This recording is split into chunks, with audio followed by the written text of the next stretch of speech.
आज के इस वीडियो में किसानों को मैं बताने वाला हूं कि अगर किसी किसान को प्रधानमंत्री किसान सम्मान निधि योजना का फॉर्म भरना है तो ऑनलाइन किस प्रकार से किसान फॉर्म भर सकता है। तो कंप्लीट डिटेल में जानकारी देने वाला हूं।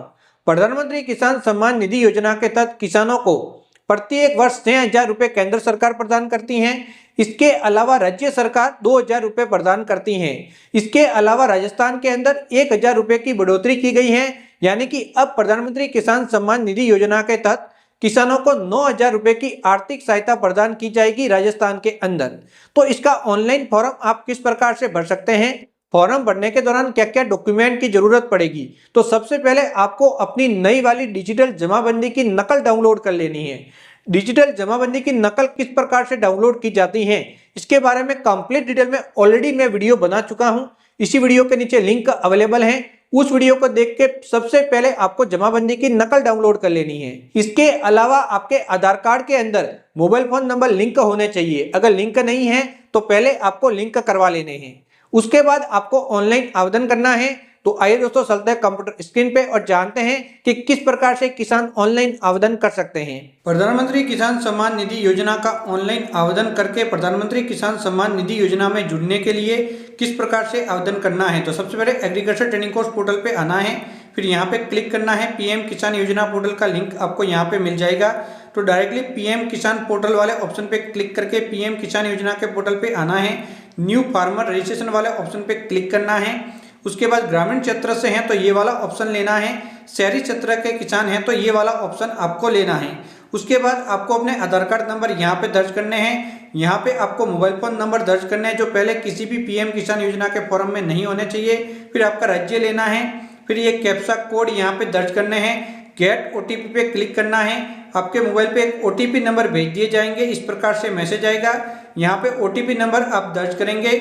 ओटीपी नंबर दर्ज करने के बाद यहाँ पे जो कैप्चा कोड दिखाई दे रहे हैं उसे यहाँ पे दर्ज करके सबमिट पे क्लिक करना है। जैसे ही सबमिट पे क्लिक करेंगे तो जो आपके आधार कार्ड के साथ मोबाइल फोन नंबर लिंक है उसके ऊपर फिर से ओटीपी नंबर भेज दिए जाएंगे। तो ये कैप्चा कोड वापस आप यहाँ पे दर्ज करेंगे। कैप्चा कोड दर्ज करने के बाद जो ओटीपी नंबर आपके आधार लिंक मोबाइल पे भेजे गए हैं उसे यहाँ पे दर्ज करके वेरीफाई ओटीपी वाले ऑप्शन पे क्लिक करना है। जैसे ही वेरीफाई ओटीपी पे क्लिक करेंगे तो आगे बढ़ जाएंगे। अगर ओटीपी नहीं मिलते तो यहाँ पे क्लिक करके ओटीपी प्राप्त कर सकते हैं। तो जैसे ही यहाँ पे क्लिक करेंगे आपका आवेदन फॉर्म कुछ इस प्रकार से ओपन हो जाएगा। तो सबसे पहले आपको अपना जिला चयन करना है कि आपका जिला कौन सा है। लैंग्वेज चेंज करनी है तो यहाँ से आप कर सकते हैं। उसके बाद यहाँ पे आपका जिला कौन सा है, डिस्ट्रिक्ट वाला ऑप्शन है, तो यहाँ पे क्लिक करके सबसे पहले आप अपने जिले का चयन करेंगे। तो ये आपका जिले लेने का ऑप्शन है, तो यहाँ पे जिला ले लिया। जिला लेने के बाद आपका सब डिस्ट्रिक्ट यानी कि तहसील कौन सी है, तहसील यहाँ से चयन करेंगे। तहसील चयन करने के बाद आपका विलेज कौन सा है, यहाँ पे आप अपना विलेज ले लेंगे कि आपका विलेज कौन सा है। विलेज लेने के बाद यहाँ पे आपको आपका नाम आ जाएगा, जेंडर आ जाएगा। तो आपको कैटेगरी चयन करना है, जनरल, एसटी या फिर ओबीसी। तो यहाँ पे ये हो गया। उसके बाद आप स्मॉल फार्मर हैं, 1 से 2 हेक्टेयर तक जमीन है तो स्मॉल फार्मर कहलाएंगे। अगर 2 हेक्टेयर से अधिक जमीन है तो अदर फार्मर कहलाएंगे। तो ये ऑप्शन आप यहाँ पे ले लेंगे। उसके बाद ये सभी ऑप्शन ऑटोमेटिक सिलेक्टेड आएंगे। यहाँ पे ये वाला mobile phone number, address, pin code, father's name, तो आपको लैंड रजिस्ट्रेशन नंबर यहाँ पे डाल देने हैं। तो अलग अलग राज्य के अंदर अलग अलग प्रकार के लैंड रजिस्ट्रेशन नंबर होते हैं। कहाँ पे खाता संख्या होते हैं, कहाँ पे लैंड रजिस्ट्रेशन आईडी होती है। तो जो भी आपके हैं वो डाल देंगे।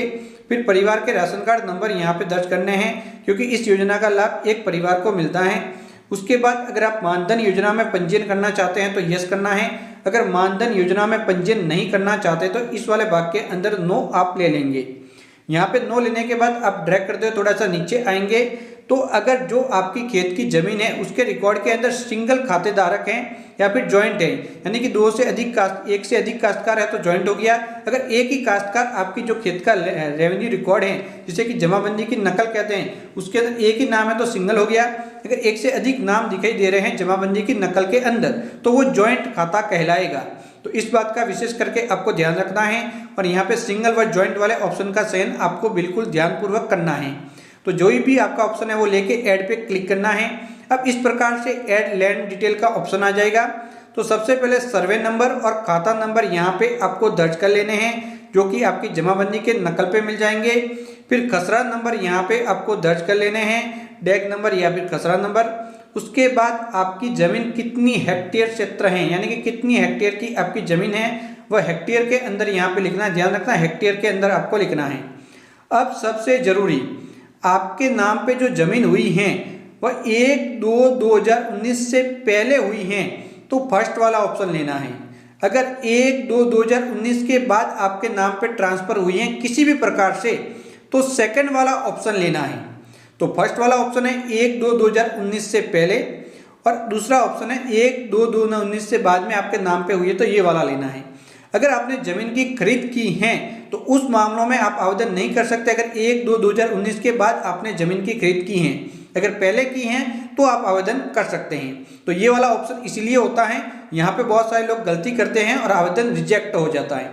उसके बाद जो ज़मीन आपके नाम पे हुई हैं वह कौन से तरीके से हुई हैं, यहाँ पे देख सकते हैं। हस्बैंड की डेथ या फिर पिताजी की मृत्यु, पति की मृत्यु, या फिर विरासतन मिली हैं तो इस प्रकार से, या फिर परचेज की हैं। तो परचेज के मामलों में 1/2/2019 के आफ्टर वाला मामला लागू नहीं होता।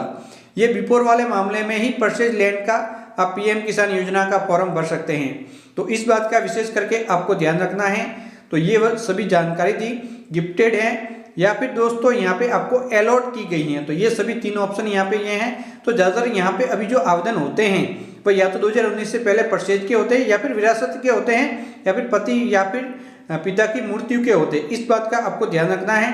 तो अगर पहले पीएम किसान योजना का फॉर्म फादर हस्बैंड ने भर रखा था तो उस मामलों में ये ऑप्शन लेना है। उसके बाद दोस्तों देख सकते लैंड डेट ऑफ विजिटिंग। तो यहाँ पे दोस्तों कब आपके नाम पे ये ज़मीन जो ट्रांसफ़र हुई है वह दिनांक यहाँ पे लिख लेनी है। जमाबंदी की नकल पे ये आपको मिल जाती है। पट्टा वगैरह है तो ले लेना है। उसके बाद जो पुराना ओनर था इस ज़मीन का, उसके आधार कार्ड नंबर यहाँ पे लिख के ऐड पे क्लिक करना है। अब किसी मामलों में यहाँ पे आधार कार्ड नंबर मौजूद नहीं है तो आप क्या करेंगे, तो उस मामलों में आपको ये करना है कि यहाँ पे विरासत वाला ऑप्शन आप चयन कर सकते हैं। यानी कि पहले पीएम किसान योजना का बेनिफिट किसे नहीं मिल रहा था, जो अगला यहाँ पे इस ज़मीन का मालिक था, तो आप विरासत वाला ऑप्शन ले सकते हैं। लेकिन अगर था पीएम किसान योजना का बेनिफिट कोई ले रहा था तो आपको वो लेके उसके आधार कार्ड नंबर डालने होंगे। तो इस प्रकार से विरासत लिया तो इस प्रकार से आधार का ऑप्शन हट जाएगा। फिर ऐड पे क्लिक करना है। ऐड पे क्लिक करते ही ऊपर ऐड हो जाएगी। तो इस बात का ध्यान रखना है कि अगर पहले पीएम किसान योजना का बेनिफिट लिया जा रहा था इसी ज़मीन पे तो आधार कार्ड नंबर डालने हैं जिससे कि उसका आवेदन निरस्त हो जाए। इस प्रकार से फिर आपको बताएगा जो भी आपने ऐड किया, और ज़मीन है तो उसको भी वापस आप इसी प्रकार से ऐड कर सकते हैं। उसके बाद दोस्तों यहाँ पे जमाबंदी की नकल जो कि 200 KB साइज के अंदर अपलोड करनी है। लेकिन यहाँ पे ध्यान रखने योग्य बात यह है कि यहाँ पे अपलोड तो जमाबंदी की नकल ही करनी है, लेकिन कहीं कहीं पे देखा गया है कि यहाँ पे राशन कार्ड नंबर भी मांगते हैं या फिर पटवारी की रिपोर्ट भी मांगते हैं। तो आपके क्षेत्र के अंदर अगर इस प्रकार की मांग की जा रही है तो उस मामलों में आपको वह भी साथ में संलग्न करना होगा, तभी आपका आवेदन एक्सेप्ट होगा। तो यहाँ पे मैं जमाबंदी की नकल अपलोड कर लेता हूँ। ये जमाबंदी की नकल करनी है क्योंकि मेरे एरिया में यही मांग की जाती है। उसके बाद सेव पे क्लिक करना है और आपको एक आवेदन क्रमांक मिल जाएंगे और आपका आवेदन सबमिट हो जाएगा। यह तरीका था प्रधानमंत्री किसान सम्मान निधि योजना का फॉर्म ऑनलाइन 2025 के अंदर स्टेप बाय स्टेप फिलअप करने का कंप्लीट डिटेल में जानकारी दे चुका हूं। तो सभी किसान भाई बंधु इस प्रकार से फॉर्म भर सकते हैं। तो अगर आपको ये जानकारी अच्छी लगी हो तो आपको हमारे चैनल को सब्सक्राइब जरूर करना है। सभी किसानों के लिए जितने भी जरूरी वीडियो हैं जो कि हमारे चैनल पे अपलोड होते हैं, तो इसलिए चैनल को सब्सक्राइब करके ऑल नोटिफिकेशन ऑन करना बिल्कुल आपको नहीं भूलना है। तो बाय बाय दोस्तों।